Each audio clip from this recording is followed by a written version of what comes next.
আপনাদের সন্তানদেরকে আপনারা কোরআনের কাছে নিয়ে এসেছেন, এর চেয়ে উত্তম কোনো কাজ আপনি করতে পারেন না, এর চেয়ে উত্তম কোনো কাজ নেই। এমনকি কোরআনের সাথে তাদের সম্পর্ক তাদের অক্সিজেনের চেয়ে অনেক বেশি প্রয়োজন, তাদের ডেইলি যে ফুড খাবার তার চেয়ে অনেক বেশি প্রয়োজন কোরআনের ইনটেক তাদের নেয়া, কোরআনের ইনটেক তাদের গ্রহণ করা। সেখানে আপনি নিয়ে এসেছেন, আপনারা তাদের প্রতি যথাযথ দায়িত্ব পালন করছেন, বরং এটাই আমানতদারিতা। এই আমানতদারিতা আপনারা পালন করছেন, এই কারণে আপনাদের প্রতি কৃতজ্ঞতা এবং আপনাদেরকে ধন্যবাদ জানাচ্ছি। আল্লাহ সুবহানাহু ওয়া তাআলা এই কিতাবকে যারা ধরে রাখে আল্লাহ তাআলা তাদের উন্নতি দেবেনই। ইন্নাল্লাহা ইয়ারফাউ বিহাযাল কিতাবি আকওয়ামান ওয়া ইয়াদউ বিহি আখারিন। এই কিতাবের সাথে সম্পর্ক থাকলেই কেবল সফল হয়। কোরআনকে বারবার এই কথা বলে নাই, ইন্না হাযাল কুরআনা ইয়াহদি লিল্লাতী হিয়া আকওয়াম। আপনি আপনার জীবনে এমন কোন কল্যাণ নাই যে কল্যাণের কথা আপনি কোরআনে পাবেন না। যদি সফল হতে চান তাহলে কোরআনের কাছে আসতে হবে। যদি আপনি সবচেয়ে সোজা পথে চলতে চান কোরআনের কাছে আসতে হবে। আপনি যদি সবচেয়ে সঠিক সিদ্ধান্ত নিতে চান কোরআনের কাছে আসতে হবে। আপনি যদি চান আপনার সন্তানগুলো মানুষ হোক, এগুলো বিজ্ঞানী হয়ে অমানুষ হোক, আল্লাহকে অস্বীকার করুক, এরকম না হোক, তাহলে আপনাকে কোরআনের কাছে আসতে হবে। আপনি যদি চান ইবনে সিনা হোক, তাহলে কোরআন ছাড়া সম্ভব না। আদারওয়াইজ ওই যে এমন হবে যে অ্যাটম বোম মারাবে এবং কোটি কোটি মানুষকে হত্যা করবে। আপনি যদি চান যে তারা সত্যিকার অর্থে আল্লাহর বান্দা হোক, যেভাবে আল্লাহ তাদেরকে বানিয়েছেন, তাহলে Quran is the only way, is the only option, there is no other option. আল্লাহকে কথা বলেন নাই, কদ জাআকুম মিনাল্লাহি নূরুন ওয়া কিতাবুম মুবিন। গোটা পৃথিবীতে ফ্লাড লাইট আছে, সর্বত্র আলো, কিন্তু অন্ধকারের মধ্যে আমরা বসবাস করছি। আলো কোথাও নাই, ফ্লাড লাইটের নিচে অন্ধকার। আপনি দেখবেন নিউ ইয়র্কে, ওয়াশিংটন ডিসিতে, অথবা যদি জ্যাকসন হাইটে আপনি যান, ওয়াল স্ট্রিটে আপনি যান, সেখানে গোটা পৃথিবীর অর্থনীতি অথবা গোটা পৃথিবীর নাসা যদি যান, গোটা পৃথিবীর বিজ্ঞান সেখানে চলে, কিন্তু সেখানে মানব জাতিকে ধ্বংস করার জন্য সকল উপাদান সেখানে উপস্থিত। এগুলো আলো না, এগুলো হচ্ছে আলো নামে ধ্বংসাত্মক রশ্মি। এগুলো মানব জাতিকে ধ্বংস করে দিচ্ছে, কিন্তু যে আলো মানব জাতিকে রক্ষা করতে পারে, লিতুখরিজান নাসা মিনাজ যুলুমাতি ইলান নূরি বিইذনি রাব্বিহিম ইলা সিরাতিল আজিজিল হামিদ, সেটা হচ্ছে কোরআনের আলো। কদ জাআকুম মিনাল্লাহি নূর। আল্লাহ তাআলা বলেছেন এই নূর আপনাদের কাছে আছে। এই নূর থাকার পরেও মানব জাতি কিভাবে ধ্বংসের মুখোমুখি হয়? এই নূর থাকার পরেও মানব জাতি কিভাবে অন্ধকারের মধ্যে নিমজ্জিত থাকে? কারণ এই নূরকে আমরা গ্রহণ করি না। এই নূর দুনিয়ায় যেমন দরকার, আখিরাতেও দরকার। এটা আখিরাতেও আপনার জন্য নূর আকারে থাকবে, আপনার সন্তানের জন্য এবং আপনার জন্য, প্রত্যেকের জন্য। পিতামাতার যদি নূরের, সে কিয়ামতের দিন রাসূলুল্লাহ সাল্লাল্লাহু আলাইহি ওয়াসাল্লাম বলেছেন, ইউলবাসু ওয়ালিদাহু, তার পিতামাতাকে সেদিন আল্লাহ সুবহানাহু ওয়া তাআলা নূরের জামা কাপড় ইত্যাদি পরিয়ে দেবেন, অথবা তাদের মুকুট পরিয়ে দেবেন, যেটার আলো হবে আদওয়াউ মিন নূরিশ মিনাশ শামস। অর্থাৎ সূর্য যদি আপনার ঘরে থাকতো তাহলে যে আলো দিত তার চেয়ে অনেক অনেক বেশি আলো সেদিন আপনি পাবেন। এবং আপনাদেরকে এমন আলখাল্লা পরিয়ে দেওয়া হবে যে আলখাল্লার দাম এই দুনিয়া বিক্রি করলে হবে না, এরকম দেওয়া হবে, অনলি বিকজ অফ দিস কোরআন, এই কোরআনের কারণে। অতএব সন্তানদের যে আমানতদারিতা আপনাদের প্রতি আছে, যার জন্য আপনাদেরকে জিজ্ঞাসিত হতে হবে, সেটা কেবল কোরআনের মাধ্যমে সম্পাদন করা সম্ভব। সেই জায়গায় আপনারা নিয়ে এসেছেন, কিন্তু আনলেই কেবল চলবে না। আপনারা কতটুকু কোরআনকে নিজেদের জীবনে ধারণ করেন তাও কিন্তু দেখার বিষয়। আপনি কোরআন পড়েন না, কোরআনের সাথে আপনার কোনো সম্পর্ক নাই, আপনার সন্তান কোরআনের হাফেজ হবে, I don't believe and I have not seen it. এটা বিশ্বাসও করি না, এটা দেখিও না। আপনাকে লিডিং বাই এক্সাম্পল যেটাকে বলা হয়, পিতামাতাকে কুদওয়াতুন হাসানা, উসওয়াতুন হাসানা হওয়া লাগবে, পিতামাতাকে উত্তম আদর্শ হওয়া লাগবে। আপনি কোরআনকে ধরুন, কোরআনকে চুমু খান, আপনার সন্তান তখন আল্লাহর কাছে দোয়া করবে, আল্লাহুম্মা জাআলিল কুরআন রাবিয়া কুলুবিনা ওয়া নূরা সুদুরিনা ওয়া জালাআ আহজানিনা ওয়া যাহাবা হুমুমিনা। হে আল্লাহ, কোরআনকে আমাদের অন্তরে আলো বানিয়ে দিন, আমাদের অন্তরে বসন্ত বানিয়ে দিন। আপনার অন্তরে বসন্ত কোরআন হয়েছে কিনা? আপনি কোরআনকে ভালোবাসেন কিনা? আপনার সন্তান কোরআন হাফেজ হবে, কোরআনের আলেম হবে। আপনি কোরআনকে কতটুকু ভালোবাসেন? আজকে সকালে কয়জন কোরআন পড়েছেন বলেন? আজকে সকালে আপনার কয়জন কোরআন পড়েছেন? আপনার সন্তান কি দেখে কিনা আমার মা কোরআনের জন্য পাগল, মা কোরআন তেলাওয়াত শুনে, মা কোরআন তেলাওয়াত করে, এবং আমার মা 10 জন কারীর নাম বলতে পারে, পৃথিবীতে 10 জন বড় কোরআন স্কলারের নাম বলতে পারে? নাকি আপনি সিনেমার নাটক অথবা সিনেমার বা নাটকের নায়ক নায়িকাদের নাম আপনি জানেন? আপনার সন্তান বলতে হবে যে আমার বাবা কোরআনকে প্রচন্ড ভালোবাসে। আপনার সন্তান দেখবে যে সকালবেলা আপনি সবার আগে কোরআন নিয়েছেন, সন্ধ্যা আপনি কোরআন নিয়েছেন, ঘুমের আগে আপনি কোরআন পড়েন, ওর মাথায় সবসময় যেন কোরআন ভাসতে থাকে। তাইলেই কেবলমাত্র কোরআনের সত্যিকার রিপ্রেজেন্টেটিভ হবে। কোরআন হাফেজ হলে কি বেঁচে যাওয়ার কোনো সম্ভাবনা আছে? না, হাফেজ হইলেই কেবল বাঁচে না। আল্লাহ সুবহানাহু ওয়া তাআলা বলেছেন ফাখালাফা মিন বা'দিহিম খালফুন ওয়ারিসুল কিতাবা ইয়াখুযুনা আরাদা হাযাল আদনা। আল্লাহ তাআলা বলেছেন একদল, এবং ফামাসালু কামাসালিল কালবি ইন তাহমিল আলাইহি ইয়ালহাস আও তাতরুকু ইয়ালহাস। আল্লাহ তাআলা বলেছেন একদল লোক এরা কোরআনের কাছে হয়তো বা আসে, আল্লাহর কিতাবের কাছে আসে, কিন্তু এগুলো চরিত্র কুকুরের মতো। আমি সেই আলোচনায় যাচ্ছি না। আপনাদেরকে সত্যিকার অর্থে কোরআনকে ধারণ করতে হবে আপনাদের অন্তরে, আপনাদের হৃদয়ে, আপনাদের চিন্তা চেতনায়। আপনাদেরকে ভালোবাসা শো করতে হবে যে আমরা কোরআনকে প্রচন্ড ভালোবাসি। কোরআনকে আপনাদেরকে পড়তে হবে, কোরআনকে তেলাওয়াত শুনতে হবে। ঘুমের আগে আপনি কোরআন পড়েন কিনা, ঘুম থেকে উঠে কোরআন পড়েন কিনা? আল্লাহ রাসূল ঘুম থেকে উঠেই সূরাত আলে ইমরান শেষের সেই আয়াতগুলো পড়তে, ইন্না ফি খালকিস সামাওয়াতি ওয়াল আরদি ওয়াখতিলাফিল লাইলি ওয়ান নাহার লা আয়াতিন লিউলিল আলবাব আল্লাযীনা ইয়াযকুরুনাল্লাহা কিয়ামান ওয়া কুউদান। সেগুলো তিনি পড়তেন, তার ঘরটা কোরআনময়। তিনি কুমিল লাইলা ইল্লা কালিলা ওয়ারাত্তিলিল কুরআনা তারতিলা, কোরআনময় তার গোটা জীবন। আপনাদের জীবন যদি কোরআনময় না হয়, আপনাদের বাচ্চাদের জীবনে কোরআনের রিফ্লেকশন আপনি খুঁজে পাবেন না। কোরআনের কাছে আছে ইয়া আইয়ুহান নাস ক্বাদ জাআতকুম মাউইযাতুম মির রাব্বিকুম ওয়া শিফাউল লিমা ফিস সুদুর ওয়া হুদান ওয়া রাহমাতুল লিল মুমিনিন কুল বিফাদলিল্লাহি ওয়া বিরাহমাতিহি ফাবিযালিকা ফালইফরাহু হুয়া খায়রুম মিম্মা ইয়াজমাউন। কোরআন নাই কি ওয়াজ শোনার জন্য তো কোনো আলোচকের ওয়াজ শোনার প্রয়োজন নাই, কোরআন ইজ এনাফ। আপনার বাসায় কোরআনে কয়টা তাফসীরের গ্রন্থ আছে? আপনি কতবার কোরআনের অনুবাদ এই মাথা থেকে ও মাথা পড়েছেন? ডাইনিং টেবিলে কোরআন নিয়ে কবে আলোচনা হয়?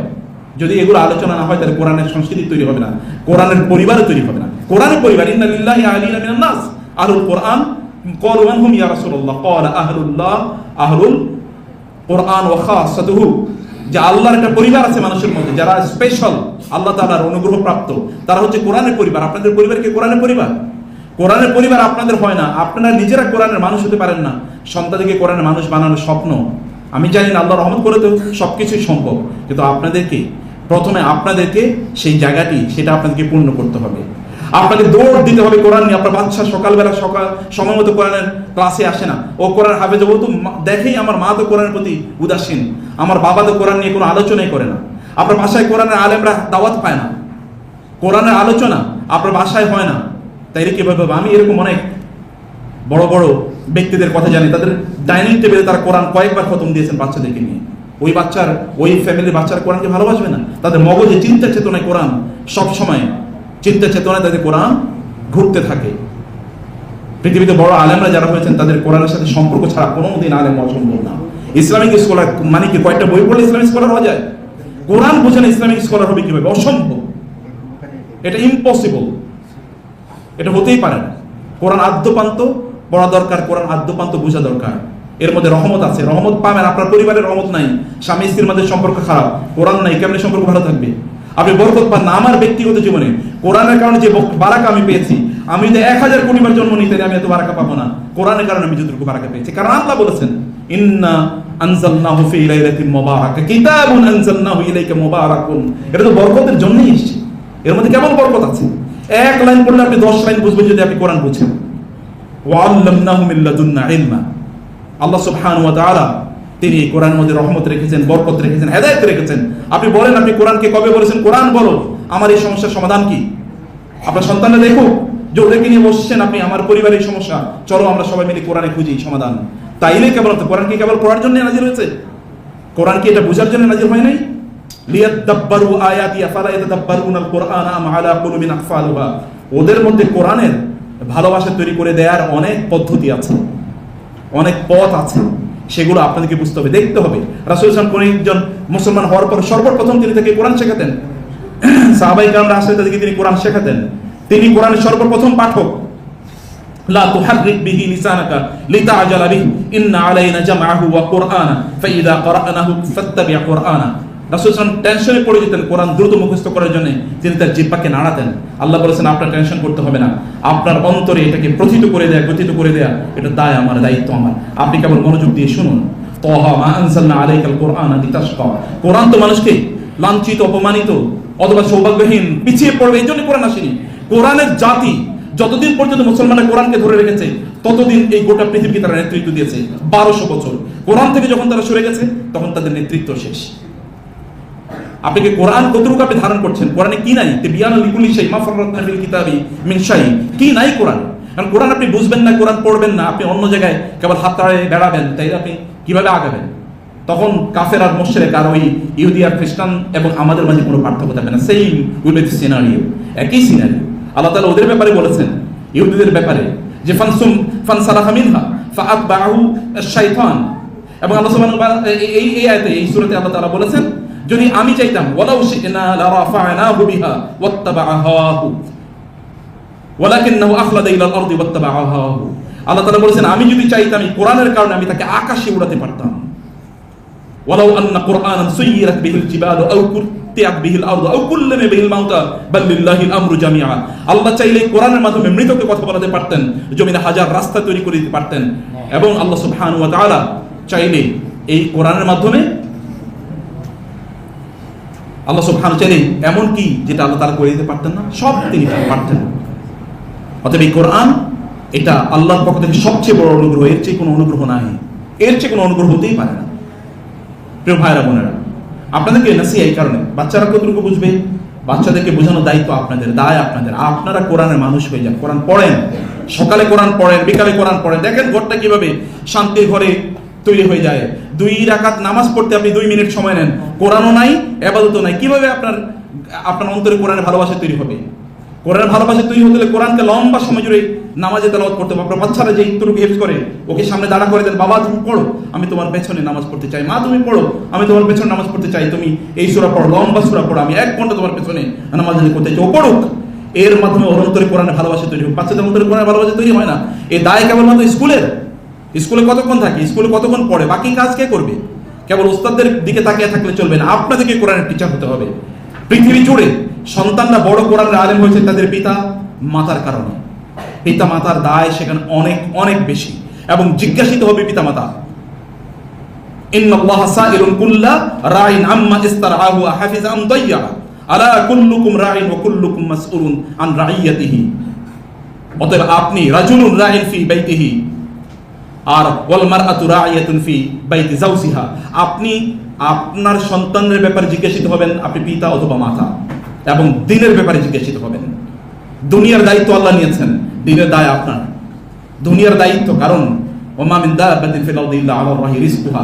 আপনি ওদের রিজিকের দায়িত্ব নেন না, বরং আপনার ইন্নাকুম তুরজাকুনা ওয়া তুনসারুনা বিদুআফাইকুম। আপনার বাচ্চা হয়েছে মানে আপনার রিজিক আল্লাহ তাআলা বাড়িয়ে দেবেন। আপনি বিয়ে করেছেন মানে আপনার রিজিক আল্লাহ বাড়িয়ে দেবেন, কিন্তু ওদের হেদায়েতের পথে পরিচালনা করার দায় আপনার, দায়িত্ব আপনার। এই কারণে সফল হতে হলে কোরআনের কাছে আসতে হবে। আপনি রহমত পেতে হলে কোরআনের কাছে আসতে হবে, বরকত পেতে হলে কোরআনের কাছে আসতে হবে, হেদায়েত পেতে হলে কোরআনের কাছে আসতে হবে। এবং আপনার জীবনে যদি আপনি সঠিক পথে চলতে চান, কোরআন ছাড়া কোনো উপায় নাই, কোরআন কাছে আসতে হবে। You have taken the right decision, now supervision is necessary and needed. আপনাকে এখন সময় দিতে হবে ওদেরকে তদারকি করার জন্য। জিজ্ঞেস করুন, বাবা তুমি কতটুকু পড়েছো, আমাকে তেলাওয়াতটা শোনাও। আপনি কেন আপনার সন্তানের কাছে তেলাওয়াত শুনেন না? তেলাওয়াত শুনে কাঁদুন, তোমার তেলাওয়াত শুনে আমার ভালো লেগেছে। ওর অন্তরে ভালোবাসা তৈরি হয়ে যাক, ও বুঝুক যে না কোরআন, এর কারণে আপনি ইমোশনাল হয়ে পড়ছেন, ও এটা বুঝুক। আপনি যদি ফিজিক্সের খবর বেশি নেন কোরআনের কাছ থেকে, তাহলে আপনার কোরআন পড়ানোর দরকার নেই, তাহলে তো আপনার ফিজিক্স অনেক বেশি গুরুত্বপূর্ণ আপনার কাছে। আমি কোনো ভাষা কোনো ব্রাঞ্চ অফ নলেজকে ডিসক্লেম করছি না। কোরআন আল্লাহ তাআলা সবচেয়ে বড় আয়াত নাযিল করেছেন হচ্ছে অ্যাকাউন্টিং নিয়ে, ফাইন্যান্স নিয়ে। এগুলো এটা কোনোটাই আল হিকমাতু দাল্লাতুল মুমিন হাইসু ওয়াজাদাহা ফাহুয়া আহাক্কু বিহা। ইমানদারদের নলেজ, এটা পুরো ইমানদারদের এটা প্রপার্টি, মুমিনদের প্রপার্টি। কিন্তু আপনার কাছে ওর ফিজিক্স কেমিস্ট্রির চেয়ে, বায়োলজি অথবা তার ম্যাথমেটিক্স ইত্যাদির চেয়ে যেন কোরআনের গুরুত্ব বেশি থাকে। ও যেন কোরআনের ব্যাপারে আপনার মাধ্যমে কমপক্ষে 5 বার জিজ্ঞাসিত হয়, অন্য সাবজেক্টের ব্যাপারে 1 বার জিজ্ঞাসিত হোক। অন্যটা অটোমেটিক্যালি হয়ে যায়, কোরআন হলে অন্যটা অটোমেটিক্যালি হয়ে যাবে। আমি বহু করে দেখেছি তারা অন্য কোনো সাবজেক্ট পড়ে নাই, কোরআন পড়েছে, কিন্তু অন্য সব কিছু তারা বুঝে। আমাদের যুগে, আমাদের মানে ইসলামের সোনালী যুগে, এই যে যারা বড় বড় আপনার বিজ্ঞানী ছিল, তারা কি জানতো? তারা কোরআন প্রথমে শিখেছে, তারপরে তারা সোশিওলজির জনক ইবনে খালদুন অথবা এই পৃথিবীতে ট্রাভেল লকের জনক ইবনে বতুতা, এরা কোথায় পড়ছে? পড়েছে কি? ইমাম গাজালি পড়ছে কি? ফিলোসফির, এই গোটা পৃথিবীর ফিলোসফির দর্শনের পিতা, ফাদার অফ ফিলোসফি, কোথায় পড়ছে? আল খাওয়ারিজমি, ফাদার অফ ম্যাথমেটিক্স, পড়ছে কই? এরা সব কোরআনের স্কলার, এরা সব কোরআন আগে পড়েছে, কোরআন আগে বুঝেছে, কোরআন আগে শিখেছে, তারপরে তারা অন্যান্য। কারণ কোরআন আপনার হরাইজন অফ নলেজকে এক্সপ্যান্ড করে দেয়, ব্রেনের ক্যাপাসিটিকে বাড়িয়ে দেয়। কারণ আল্লাহর কিতাব কেউ যদি ধারণ করে, তার কাছে তো অন্য সবকিছু নস্যি, নাথিং, কোনো কিছু তার কাছে তখন আর বড় হয়ে দাঁড়ায় না। আমরা পিছিয়ে পড়েছি কোরআনের কারণে, অন্য কোনো কারণে না। রাসূল সাল্লাল্লাহু আলাইহি ওয়াসাল্লাম বলেছেন, আমি তোমাদের জন্য লাকাদ তারাকতু ফিকুম আমরাইন মা ইন তামাসসাকতুম বিহিমা লান তাদিল্লু। তোমরা কোনোদিন, অথবা অন্য আগে পরে বিভিন্ন ভাবে শব্দগুলো আছে, তোমরা যতক্ষণ এগুলোকে ধারণ করে রাখবে ততক্ষণ পর্যন্ত তোমরা পথভ্রষ্ট হবে না। কিতাব আল্লাহি ওয়া সুন্নাত রাসূলিহি, আল্লাহর কিতাব এক নাম্বার, আল্লাহর কিতাব এক নাম্বার। আল্লাহর কিতাবকে রাসূলুল্লাহ সাল্লাল্লাহু আলাইহি ওয়াসাল্লাম কিভাবে ধারণ করেছেন সেভাবে আপনারা ধারণ করুন এবং তোমরাও ধারণ করো। এবার তোমাদেরকে বলি, তোমরা যদি চাও যে তোমরা সম্মানিত হও, মর্যাদাবান হও, তাইলে কোরআন তোমাদেরকে মর্যাদা দিতে পারে, আর কিচ্ছু না। সায়েন্টিস্টের অভাব নাই গোটা পৃথিবীতে, বহুত আছে, অভাব নাই, কিন্তু কোরআনের সত্যিকার অর্থে পাঠক আমি দেখি না। ওই professor doctor ABM Hezbollah sir ছাড়া এরকম খুব এই মানে অথবা আমাদের সানাউল্লাহ আজহারি ভাই, শরফতুল্লাহ নদভী ভাই, এই লেভেলের মানুষ কয়জন আছে বাংলাদেশে? কোরআনের স্কলার তো বাংলাদেশে এমনিই নাই, সারা পৃথিবী জুড়েই কম। আমি মদিনা ইউনিভার্সিটি জিজ্ঞেস করেছি, কোরআনে পড়ে খুবই কম বাংলাদেশি ছাত্ররা, এবং অন্যান্য ইউনিভার্সিটিতে কোরআন সাবজেক্টে পড়ে খুবই কম। বাংলাদেশেও যারা কোরআন আপনি দেখেন উলুমুল কোরআনে পড়ে কয়জন? সব হাদিসে পড়ে আর ফেকায় পড়ে, কোরআন পড়েই না। আগামী কিভাবে জাতি? আগানোর কোনো সুযোগ নেই। আমরা এভারেজ থেকে ওরা কেবল কোরআন হিফজ করবে না, এর বাইরে তার জন্য কোরআন বুঝে ডিপার আন্ডারস্ট্যান্ডিং যেন তারা যায়, কোরআন নিয়ে যেন তারা গভীরভাবে কন্টেম্পলেশন করে। এটা নিয়ে আমাদের বিভিন্ন প্রজেক্ট আছে, আল্লাহ সুবহানাহু ওয়া তাআলা সহজ করে দিলে আমরা সেটা করব। কিন্তু কোরআন একটা অবহেলিত গ্রন্থ গোটা মানব জাতির কাছে, এবং মুসলমানদের কাছে তো বটেই। মুসলমানরা কোরআন ছেড়ে দিয়েছে। আপনার কোরআনের কাছে আসছেন ভালো, তোমরা কোরআনের কাছে আসছো মনোযোগ দিয়ে পড়বা। আল্লাহর কিতাব, এটা কার বনে কিতাব? আল্লাহর কিতাব। এমন লা ইয়াতিহিল বাতিলু মিন বাইনি ইয়াদিহি ওয়ালা মিন খালফি, এমন কিতাব যার সামান্যতম কোনো পরিবর্তন হয় নাই। কিন্তু অন্যদের ব্যাপারে আল্লাহ তাআলা বলেছেন বিমাস্তুহফিযু মিন কিতাবিল্লাহ ওয়া ফানাসু হাজ্জাম মিম্মা যুকিরু বিহি। আল্লাহ তাআলা বলেছেন ইহুদি এবং খ্রিস্টানদের ব্যাপারে তাওরাত এবং ইনজিলের অধিকাংশ অংশ তারা ভুলে গিয়েছে, কিন্তু কোরআন ভুলবে না মানুষ। তারা মুখস্থ করবেই, আমি করি না করি অমকে করবে, অমকে না করলে তোমকে করবেই। আল্লাহ তাআলা এটাকে সংরক্ষণ করবেন শিশুদের মাধ্যমে। তোমরা কোরআন যদি হিফজ করো, এটা আল্লাহর বাণী, আল্লাহর কিতাব। এই পৃথিবীতে একটা জিনিস আছে যেটা আল্লাহর পক্ষ থেকে এসেছে এবং এর মধ্যে সামান্যতম পরিবর্তন হয় নাই, কিয়ামত পর্যন্ত হবেও না। সেই জিনিসটি ধারণ করে এটা সাধারণ বিষয় না, এটা একটা মর্যাদা, এটা একটা সম্মান। আল্লাহ তাআলা যাকে চান তাকে এই সম্মান প্রদান করেন, আল্লাহ যাকে চান না তাকে এই সম্মান প্রদান করেন না। তোমরা মর্যাদার কাছে এসছো, মনোযোগ দিয়ে তোমরা পড়ো, এবং এটা তোমাদের সম্মান বাড়িয়ে দেবে, সম্মান কমাবে না। তুমি অন্য সাবজেক্টে দুর্বল হলেও এই সাবজেক্টে তুমি দুর্বল হয়েও না। অন্য জায়গায় কম্প্রোমাইজ করো, আল্লাহর সাথে কম্প্রোমাইজ করো না। যিনি তোমাকে বানিয়েছেন, যিনি তোমাকে সৃষ্টি করেছেন, তার কিতাব পড়তে গিয়ে সামান্যতম কম্প্রোমাইজ করবা না। দেখবা আল্লাহ তাআলা কিভাবে তোমাদেরকে উঠিয়ে দেন। আমি বহু মানুষের কথা জানি যাদের কিচ্ছু নাই, কেবল কোরআন জানতো, বাংলাদেশেও আছে, কোরআন ছাড়া কিচ্ছু জানে না, কিন্তু আল্লাহ তাআলা তাদেরকে আকাশচুম্বী মর্যাদা দিয়েছেন। অনেক কিছু জানে, কোরআন জানে না, আল্লাহ তাআলা ওদের নাম নিশানা পর্যন্ত উঠিয়ে দিয়েছেন। বুঝতে পেরেছো? ওই যে বাইতুল্লাহতে যারা নামাজ পড়ায়, পৃথিবীর হাজার নাম, কোটি